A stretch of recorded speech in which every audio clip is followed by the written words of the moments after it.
I league അവസാന ഘട്ടത്തിലേക്ക് കടക്കുമ്പോൾ കിരീടത്തിനായി 4 ടീമുകളാണ് പ്രധാനമായും പോരാടുന്നത്. കഴിഞ്ഞ ദിവസം ഈ സീസണിൽ ഇന്ത്യൻ ഫുട്ബോളിൽ പറഞ്ഞ ഏറ്റവും മികച്ച ഗോളിനും ഐ ലീഗ് സാക്ഷ്യം വഹിച്ചു. റിയൽ കാശ്മീരും ഗോവൻ ക്ലബ്ബായ ചർച്ചിൽ പ്രദേശത്തും ഏറ്റുമുട്ടിയ മത്സരത്തിലാണ് അവിശ്വസനീയമായ ഗോൾ പിറന്നത്. റിയൽ കാശ്മീരിന്റെ ഐവറി കോസ്റ്റ് താരമായ നോഹരെ ക്രിസോയാണ് ഗോൾ നേടിയത്. മത്സരത്തിന്റെ 66-ാം മിനിറ്റിലാണ് ഗോൾ പിറന്നത്.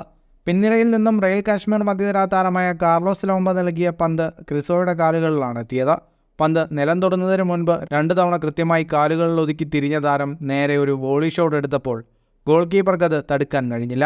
അവിശ്വസനീയമായ ഒരു പൊസിഷനിൽ വളരെ മികച്ച പന്തടക്കം പുലർത്തി അവിശ്വസനീയമായ ഒരു ഷോട്ടിലൂടെയാണ് ക്രിസോ ആ ഗോൾ നേടിയത്. ലോകത്തിലെ തന്നെ മികച്ച ഗോളിനുള്ള പുരസ്കാരമായ പുഷ്കസ് അവാർഡ് നേടാൻ സാധ്യതയുള്ള ഒരു ഗോളാണ് താരത്തിന്റെ ബൂട്ടിൽ നിന്നും പിറന്നതെന്നതിൽ സംശയമില്ല.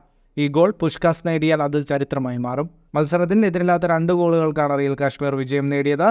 ഇതോടെ ലീഗ് പോയിന്റ് ടേബിളിൽ 26 പോയിന്റുമായി റിയൽ കാശ്മീർ 4-ാം സ്ഥാനത്താണ്. കൂടുതൽ ഫുട്ബോൾ വാർത്തകൾക്കായി ഈ ചാനൽ ഇപ്പോൾ തന്നെ സബ്സ്ക്രൈബ് ചെയ്യുക.